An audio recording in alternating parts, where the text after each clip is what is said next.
What do you mean you don't have the keys? The house is empty. That can't be right, I said, my knuckles white as I gripped my phone. The neighbor across the street was staring at me from his porch, watching me pace back and forth in front of what used to be my home. My name is Isabel Vega and I had just driven 4 hours from my university to Bakersfield for spring break, only to find my childhood home with a for sale sign hammered into the front lawn. The windows were bare, no curtains, no furniture visible inside. 3 black garbage bags sat on the porch like unwanted guests. When I peeked inside one, I saw my clothes, my books, fragments of the life I'd left behind when I went to college. Your father said you should have called first, my Uncle Ricardo said, his voice hesitant on the other end of the line. They moved last week. Didn't they tell you? No, I said, the word barely making it past the lump in my throat. They didn't tell me anything. I hung up and called my father. Each ring felt like an eternity. Hello. His voice was flat, emotionless. Dad, the house is empty. There are garbage bags with my stuff on the porch. What's going on? A pause. Then, we moved. You're an adult now. Deal with it. The line went dead. I stared at my phone, stunned. I called back straight to voicemail. I tried my mother's phone. The same. My younger brother's phone. No answer. Just like that, I had been erased from their lives.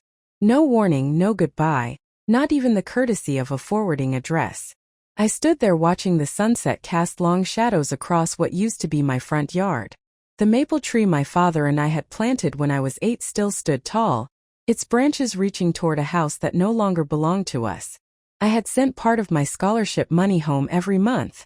I had maintained a 3.9 GPA in pre-law while working part-time. I had been the responsible one, the quiet one, the one who never caused trouble, and this was my reward. I didn't cry. Not then. Instead, I picked up those garbage bags and loaded them into my car. I checked into a motel for the night, laying out my salvaged possessions on the scratchy bedspread. A few textbooks, winter clothes I'd left behind, a broken picture frame with a photo of my family at the beach 3 summers ago. Everyone smiling, everyone a liar. That night I made a decision. If they wanted to erase me, I would return the favor. I would cut all ties and I would build something they could never take away from me. I grew up believing family meant unconditional support. My parents had immigrated from Mexico before I was born, and family first was practically our household religion. My father worked double shifts at the manufacturing plant, and my mother cleaned houses. They reminded us daily of their sacrifices. We came here with nothing so you could have everything, my father would say over dinner. Education is your ticket. I took those words seriously. While other kids went to parties, I studied. When my high school friends got summer jobs at the mall, I interned at the local courthouse. My acceptance to university on a pre-law scholarship was supposed to be the first return on their investment. My younger brother Lucas was different. He struggled in school, preferred video games to books, and had been caught shoplifting twice. Yet my parents never threatened to kick him out. They defended him, supported him, forgave him. He's finding his way, they'd say. Maybe that's why their abandonment blindsided me. The responsible daughter discarded while the troubled son remained under their wing. That night in the motel, I called Professor Hart, my constitutional law instructor who had become something of a mentor. They just left? She asked, disbelief evident in her voice. Yes. I'm not sure what to do next. I can't exactly go back to the dorms during break. And my voice cracked, the emotion finally breaking through. Listen to me, Isabel. Come stay with me until the dorms reopen. We'll figure this out together. Professor Hart lived alone in a Victorian house filled with books and 2 elderly cats. She gave me her guest room and a key. No time limit, she said. Focus on your studies. That spring break, instead of relaxing, I threw myself into research. Professor Hart had connected me with a summer legal internship at Riverton Law Partners, specializing in housing discrimination cases. The irony wasn't lost on me. Channel it, Professor Hart advised over tea one evening. The best advocacy comes from personal experience. I nodded, thinking about the family photos I'd found crumpled at the bottom of one garbage bag. My Quincy high school graduation, all the milestones my parents had celebrated only to discard the evidence like trash. That night I blocked their numbers. All of them, my father, mother, brother, even aunts and uncles who might enable their behavior. If anyone asked about my family, I simply said, "We're not in touch." No dramatic story, no plea for sympathy. I was rebuilding from scratch and sentimentality had no place in the foundation. The summer internship at Riverton Law Partners changed everything. What started as basic research and coffee runs quickly evolved when my supervisor, attorney Dana Pierce, discovered my knack for connecting with clients. "You have something rare, Isabel," she told me after I helped calm a young mother facing eviction. "You actually listen." I was assigned to assist with intake interviews, meeting families being pushed out of affordable housing by developers, elderly tenants facing illegal rent increases, students dealing with predatory landlords. Their stories resonated with me in ways I couldn't articulate. One evening, after a particularly grueling day interviewing 3 families from the same apartment complex who were all served simultaneous eviction notices, I stayed late organizing case notes. Dana found me there at 9 p.m. surrounded by papers. "Burning the midnight oil?" she asked, leaning against the doorframe. "These families have nowhere to go," I said. "The developer's offering them 2 weeks in a motel as compensation for breaking their leases early." Dana sighed. "Unfortunately, that's often more than the law requires." "But it's not right," I insisted. 2 weeks isn't enough time to find new housing, especially with security deposits and first month's rent. These people will end up homeless. "The system is broken," Dana agreed. "So what are you going to do about it?" That question lingered with me for days. What could I, a second-year pre-law student with an internship, possibly do? The answer came unexpectedly during a mandatory university financial aid seminar. The presenter mentioned that students could apply for social innovation grants, seed money for projects addressing community needs. The application deadline was just 2 weeks away. I stayed up 3 nights straight drafting a proposal for a housing advocacy program specifically for students and low-income families. I called it Safe Space Initiative. Dana helped me refine the legal aspects and Professor Hart reviewed the final application. While waiting to hear back about the grant, I received the first of many calls from my parents. It came 6 months after they had abandoned me. A voicemail from my father. "Isabel, your mother is worried about you. Call us." No apology, no explanation, just an expectation that I would respond to their summons like an obedient daughter. I didn't call back. 3 days later, another voicemail. "This silent treatment is childish, Isabel. We're your family." I saved the message but didn't respond. The calls increased in frequency. Sometimes my father, sometimes my mother, occasionally my brother. Their tones ranged from demanding to pleading. None acknowledged what they had done. When the university awarded me the Social Innovation Grant, $25,000 to launch Safe Space Initiative, I didn't share the news with them. When I was offered a paid position at Riverton to continue my work through the academic year, I celebrated with Professor Hart and Dana instead. My new family was forming around me. People who supported me not out of obligation but out of genuine respect and care. By January, the Safe Space Initiative had assisted 23 students fighting wrongful evictions. We operated out of a converted storage room at Riverton Law Partners with 2 volunteer paralegals and a rotating schedule of law students earning clinical hours. Most days I rushed from classes to the office, spending evenings reviewing cases and refining our approach. The work was exhausting but fulfilling. Each family that maintained housing, each student who avoided homelessness, felt like a personal victory. I was building something meaningful from the wreckage of my own displacement. My parents, meanwhile, had increased their campaign to reconnect. The calls came with alarming frequency, sometimes multiple times per day. When I continued ignoring them, they enlisted relatives. "Your mother cries every night," my Aunt Lucia texted. "Whatever they did, can't you forgive them?" I didn't respond to these messages either.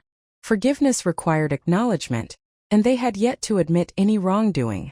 One Tuesday afternoon in February, I was counseling a sophomore named Devin, who had returned from winter break to find his landlord had rented his room to someone else despite his paid-up lease. As we discussed his options, the office phone rang.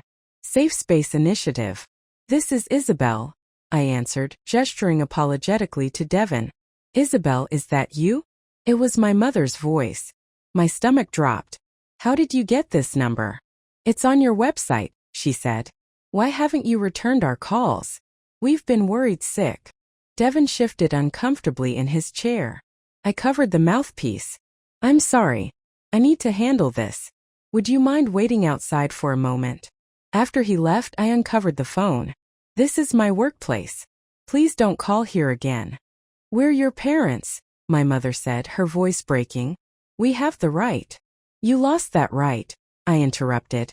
When you put my belongings in garbage bags and sold our house without telling me. I'm not doing this now. Your father made a mistake, she pleaded. We had financial troubles. The house was being foreclosed on. We were embarrassed. For a moment I felt a crack in my resolve. Financial troubles, foreclosure. They had never mentioned money problems. If you were in trouble you could have told me, I said, my voice softer. I would have helped. I was already sending money home. Your father wouldn't allow it, she said. His pride. You know how he is. I did know. My father's pride was a force of nature shaping our family dynamics since childhood. But pride didn't justify what they'd done.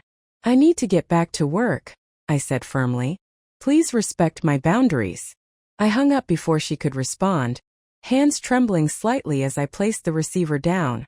The brief conversation had unearthed feelings I thought I'd successfully buried. Anger certainly, but also a lingering sense of responsibility toward them. Later that evening, Dana found me still at my desk, staring at SafeSpace's call log.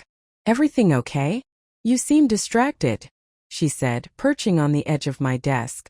I hesitated, then told her about the call. Part of me wants to believe they had a good reason, I admitted. That it wasn't just cruelty. Dana considered this. People rarely act from pure cruelty, Isabel. But reasons and excuses aren't the same thing. Whatever financial troubles they had, they chose to handle it by abandoning you without warning. She was right. And yet, my mother's explanation had planted a seed of doubt. What if there was more to the story? What if they had been desperate? The next day, against my better judgment, I did something I'd resisted for months. I searched for my family online. What I found shattered any emerging sympathy. A cheerful Facebook post from my mother dated just 3 weeks after they'd moved, showing her, my father, and Lucas smiling in front of a new house. The caption read, "New beginnings. So blessed." There had been no financial crisis. There had been no foreclosure. There had just been a decision to leave me behind. The unanswered calls accumulated like falling snow. 120, 150, 200. My parents' voicemails evolved from demanding to pleading, occasionally peppered with information about their new lives. As if we were having a normal ongoing conversation instead of a one-sided bombardment. Lucas got accepted to community college, my mother reported in late March. He's studying computer programming. You always said he was smart.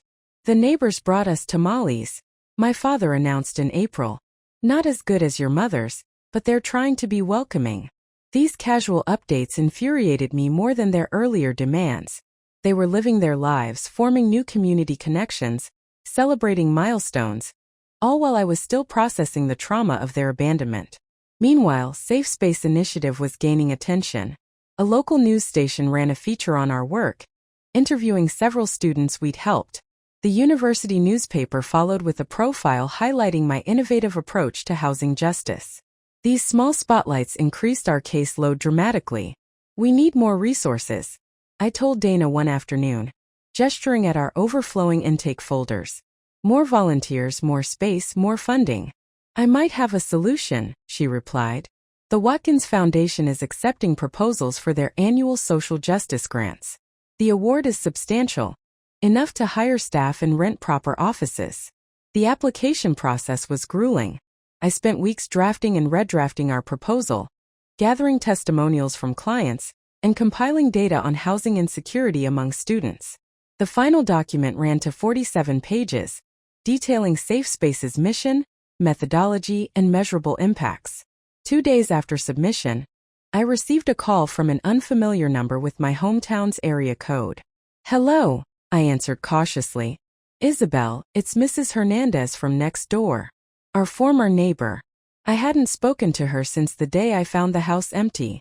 I hope it's okay that I called," she continued. "Your brother gave me your number." He said you might not answer if you saw their names on caller ID. My defenses rose immediately. If this is about reconnecting with my parents. No, she interrupted. Well, not directly.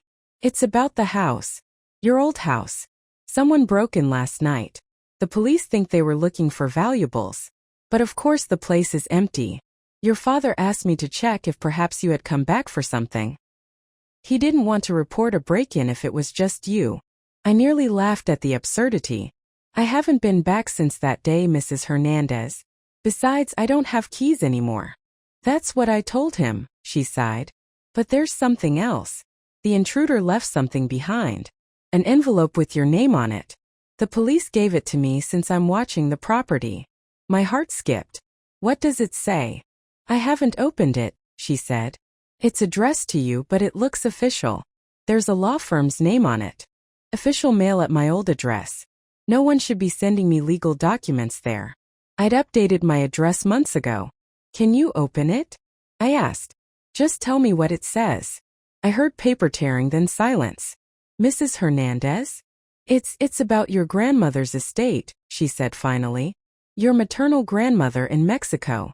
My grandmother had died when I was 13. I barely remembered her.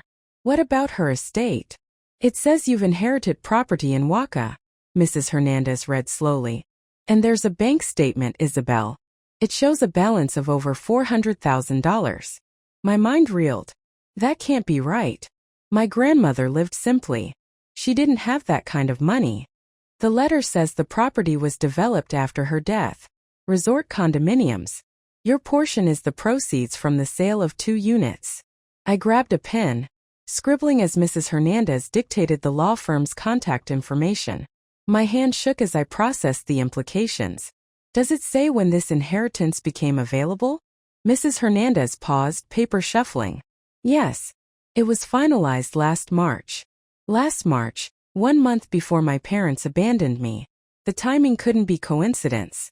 They had known about my inheritance, and they had left me behind anyway. The Watkins Foundation called while I was still processing the inheritance bombshell. We'd been selected as finalists for their grant and needed to prepare a presentation for their board. Under normal circumstances, this would have been cause for celebration. The foundation's backing would transform Safe Space from a scrappy student initiative into a legitimate nonprofit. But I was distracted, my thoughts circling back to my grandmother's unexpected legacy. After consulting with Dana, I contacted the Mexican law firm handling the estate. They confirmed everything. The inheritance was legitimate. The money was mine. And most tellingly, notification had been sent to my parents as my legal guardians over a year ago when I was still 19. They kept this from me, I told Professor Hart during one of our regular dinners. They knew I had this inheritance coming and still put my stuff in garbage bags. She set down her fork. Have you considered why? Money, I said bitterly. They probably thought they deserved it more than I did. Perhaps, she conceded. But hiding an inheritance is difficult. You would have found out eventually. Maybe they were planning to tell you on their terms, to make you grateful, dependent. I pushed my plate away, appetite gone. Or maybe they never planned to tell me at all. The inheritance funds were transferred to my account 3 days before the Watkins Foundation presentation. I hadn't decided what to do with the money, but its presence offered a strange security. For the first time since finding my childhood home empty, I felt financially untethered from my past. The Watkins presentation was scheduled for a Saturday afternoon in May. I arrived at the foundation's downtown offices an hour early, reviewing my notes in the sleek waiting area. Our proposal requested $300,000 over 3 years to expand Safe Space's services beyond the university to the broader community. Dana arrived 20 minutes before the scheduled time, impeccable in a charcoal suit. Ready? She asked, sitting beside me. As I'll ever be, I replied, straightening my own carefully selected blazer. Navy blue, professional but not intimidating. The board can seem formal, she warned, but they care about impact. Focus on the human stories, how Safe Space changes lives. We were escorted into a boardroom where 8 people sat around a polished table. I recognized several from my research. Local business leaders, philanthropists, a former judge. The foundation's director, William Watkins himself, rose to greet us. "Ms. Vega, Ms. Pierce, welcome," he said, gesturing toward the presentation area. "We've been impressed by your written proposal. Show us why SafeSpace deserves our support." I connected my laptop to their projector and began. The presentation outlined SafeSpace's journey from student project to community resource, highlighting key cases and systemic impacts. Dana chimed in with legal context, explaining how our model filled gaps in existing services. 20 minutes in, as I was describing our vision for expansion, the boardroom door opened. A foundation assistant whispered something to Mr. Watkins, who nodded. "I apologize for the interruption," Mr. Watkins said. "Ms. Vega, there are some people here claiming to be your family. They're quite insistent on speaking with you." My heart stopped. "They say it's urgent," he added, looking uncomfortable. "We can ask them to wait until we've finished." Dana touched my arm supportively. "Your call, Isabel." I took a steadying breath. "Please tell them I'll speak with them after the presentation," I said, my voice remarkably steady. "This is too important to interrupt." Mr. Watkins nodded approvingly, and the assistant left to deliver my message. I turned back to the presentation, but inside my mind was racing. What could possibly be so urgent after nearly a year of silence? I finished on autopilot, my voice professional despite the emotional turbulence beneath. The board asked insightful questions, which I answered thoroughly, determined not to let my personal drama affect this opportunity. When they finally thanked us and promised a decision within 2 weeks, I felt hollow rather than hopeful. "You were excellent," Dana said as we gathered our materials, "especially under the circumstances." Outside the boardroom, my parents and Lucas waited in the reception area. My mother rose when she saw me, her face a complex mixture of emotions: hope, fear, determination. My father remained seated, his expression guarded. Lucas hovered awkwardly between them, looking everywhere but at me. "Isabel," my mother began, stepping forward. "We need to talk." Dana squeezed my shoulder. "I'll give you privacy. Call me later." I nodded, then faced my family. "Why are you here? How did you even find me?" "We saw the newspaper article about your housing program," my mother explained. "It mentioned the Watkins presentation today. We've been trying to reach you for months." "I'm aware," I said coolly. 247 calls is hard to miss." My father finally stood. "This has gone on long enough, Isabel. You're being childish." A bitter laugh escaped me. "Childish? I came home to find my belongings in garbage bags. You sold our house without telling me. You abandoned me. And I'm the childish one." "We made a mistake," my mother said, her voice trembling. "We want to make it right." "Now you want to make it right?" I asked. "After a year, after I've rebuilt my entire life without you, why now?" Lucas shifted uncomfortably. "Just hear them out, Izzy." "I know about the inheritance," I said flatly. "Is that why you're suddenly interested in reconciliation? Because the money came through?" My father's face darkened. "You've always been so quick to judge. And you've always been so quick to discard," I countered. "You knew about my grandmother's estate last March. You kept it from me, then threw me away." My mother's eyes widened. "You know." "I know everything," I confirmed. "The question is, what do you want now?" The foundation's reception area wasn't the place for a family reckoning, so we relocated to a nearby coffee shop. I sat across from them, maintaining physical and emotional distance, as they attempted to explain the inexplicable. "We were ashamed," my mother admitted, cradling her untouched coffee. "The foreclosure. Your father lost his job and I couldn't make enough cleaning houses. We couldn't tell you. So instead of asking for help, you abandoned me." I kept my voice low, controlled. "We found out about your grandmother's money right after you left for spring semester," my father explained. "The lawyers said you'd inherit when you turned 21. We thought if we moved, started over somewhere new, we could fix our finances before you found out. By selling the house and leaving me with nothing. We panicked," my mother said. "Your father thought you would be better off without our problems. You had your scholarship, your university friends. And now?" I pressed. "Why the sudden change of heart?" They exchanged glances. Lucas spoke up. "They made a terrible mistake, Izzy. They know that now. The safe space thing, my father added gruffly. In the newspaper we saw what you've accomplished and we realized we'd lost something precious. Your successful daughter, I translated bitterly. No, my mother insisted. Our family. Our connection. I studied them, these people who had shaped my early life and then shattered it. My mother looked older, gray strands prominent in her dark hair. My father seemed diminished somehow. His shoulders slumped beneath his worn jacket. Lucas had grown an inch, his boyish features maturing. I've built a new life, I said finally. New connections, people who value me regardless of my accomplishments. We're still your family, my father insisted. I met his gaze steadily. Family doesn't put your belongings in garbage bags. Rising from the table, I placed enough cash to cover all our drinks and prepared to leave. I don't need closure. I've moved forward. But if you truly want to make amends, start by respecting my boundaries. As I walked away, I felt something unexpected. Not satisfaction or vindication, but a quiet strength. I had faced my abandoners on my own terms and walked away whole. The next morning, the Watkins Foundation called. Safe Space Initiative had been awarded the full grant amount, with an additional $50,000 for operational expenses. That afternoon, a national news outlet contacted me about featuring Safe Space in a segment on innovative approaches to housing justice. When the story aired 2 weeks later, it reached millions of viewers, including, I later learned, my parents. They never called again. Sometimes the family you build yourself becomes stronger than the one you were born into. And as I looked toward my future, I knew I would never again measure my worth through someone else's eyes.